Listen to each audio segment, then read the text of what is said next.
Thank you very much, Rachel. And I want to thank the Harvard Bookstore for hosting this event and organizing it. And I also want to thank my distinguished colleagues for taking time out of their busy schedule to come and talk about my book. I'm going to give a very brief overview of the book, and then I'm anxious to hear what the distinguished panel has to say about it. So the book begins from the observation that the most surprising, perhaps the most surprising development in the Obama administration is the fact that it continued George W. Bush's counterterrorism policies, almost all of them. There were a few changes, one major change, but for the most part, they continued the path that George Bush was on at the end of his term. And this was surprising because President Obama, one of his central campaign promises was he was going to change things, and everyone thought when he became president there was going to be a dramatic change in the course of counterterrorism policies. And the main explanation, I think it's fair to say, for why Obama continued Bush's policies is some combination of that he lacked the courage of his convictions and wasn't as strong-willed or as committed to civil liberties as his supporters hoped, and that, relatedly, the presidency is just a gigantic institution that's out of control, and whoever gets in that office is going to exercise all of these massive powers. Now, there's no doubt that along many dimensions, this is hard to measure, but the presidency is more powerful, certainly larger, has more tools at its disposal than ever before. We're engaged in an indefinite war against al-Qaeda and its affiliates. And in some sense, the transfer of military power to the president, which we have done in this country on an indefinite basis, does empower the president like he's never been empowered before. The thesis of my book is that that's only half the story, and that the other half of the story that we should pay more attention to is how constrained the presidency is, and that, in fact, the other institutions of our government have done a remarkable job of observing, rooting out secrets of the presidency, scrutinizing what the presidency is doing, pushing back against the presidency, and then legitimating its policies. And this, I describe this at length in the book. The way this links up to Obama continuing Bush's policies is there are many reasons why Obama continued Bush's policies. Some of them are obvious. When he became president, he had different kinds of responsibilities. He had different access to different types of information. And there were many precedents that were available to him, for executive branch precedents that he didn't want to walk away from. But I think the most important explanation for why he continued Bush's policies is that right under our nose, those policies had been vetted by the other institutions of our government, altered, and then blessed. This is true of military commissions, military detentions, and surveillance primarily, but lots of other issues that I talk about in the book.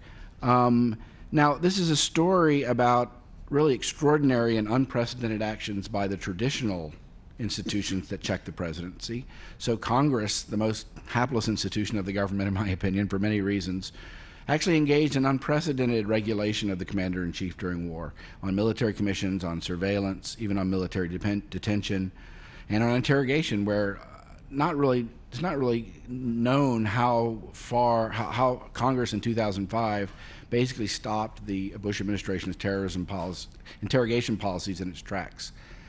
So Congress was consequential. Courts were even more consequential. Courts, Arthur Schlesinger said in his book, The Imperial Presidency, that courts have never been involved in checking the presidency during wartime.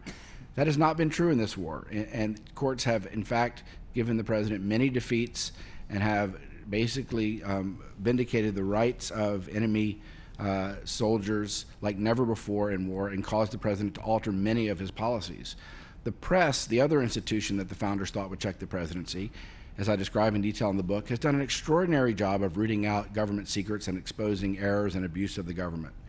So that's more or less, that's a story that is not well enough known, and it's in the traditional vein of how the government works.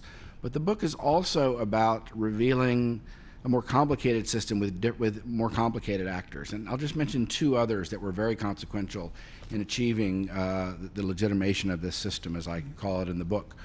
One were actors inside the executive branch, lawyers, tons of lawyers, but also ethics monitors and these entities called inspectors general that are really independent watchdogs inside of the presidency that did an extraordinary job of collecting information and reporting that information to the public and Congress in a way that led to some of the changes.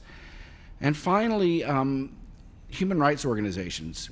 American and global human rights organizations that were networked in very powerful ways with people inside the government, inside the military, inside Congress, with the press, with actors around the globe. They brought enormous pressure to bear on the government in ways that there really hasn't been a force like this in any prior war, in bringing lawsuits, critical reports, Freedom of Information Act claims, and the like. The book is about describing all of these processes and how they worked to push back against the Bush presidency and also to push back against the Obama presidency.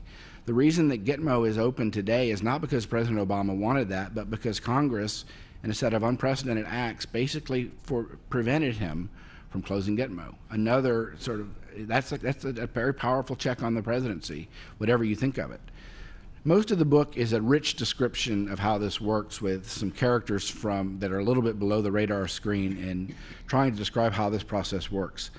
My normative take, and I'll close with this, my normative take on the book is a little complicated. On these issues is a little complicated.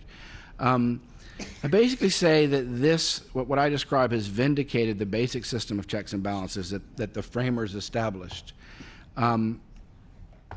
Vindicated the basic framework of checks and balances that the framers established, though not in the way that they would have wanted. But as Arthur Schlesinger said, the main criterion of whether checks and balances work well is self-correction. And we've had a series of self-corrections from a very disruptive event in 2001 to where we're in a position in 2012 where there's a remarkable legal and political consensus in this country in favor of what President Obama is doing.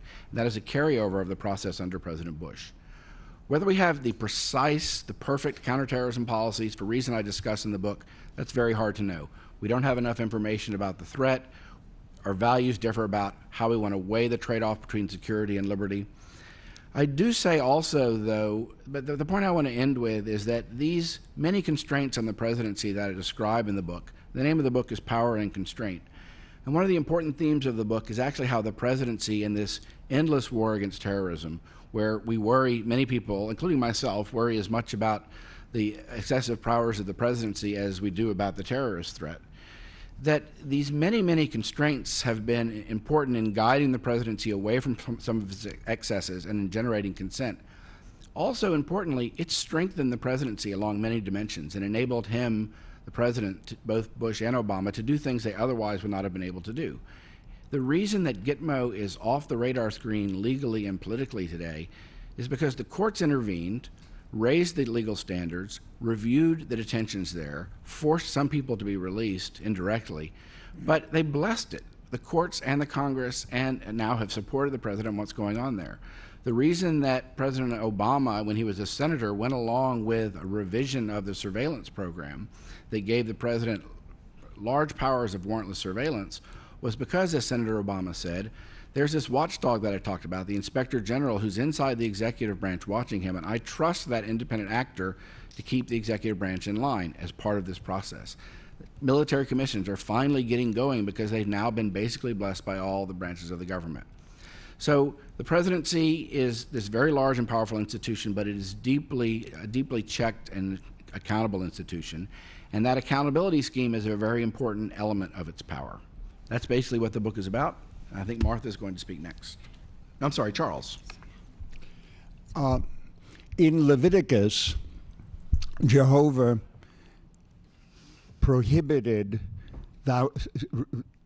stated, "Thou shalt not seethe the kid in its mother's milk," thereby indicating an emblematic act of cruelty and inhumanity. Based on that one phrase, the rabbinical lawyers have created something as complicated as what Jack describes, so that now observant Jews will have two sets of dishes, and all dishes will be glass, lest a molecule of meat or a molecule of milk remain after washing. Abraham Lincoln, in 1863, promulgated the most remarkable document, which is still worth all of your attention, the Lieber Code, Executive Order 101, which is a code for the conduct of war, the first ever.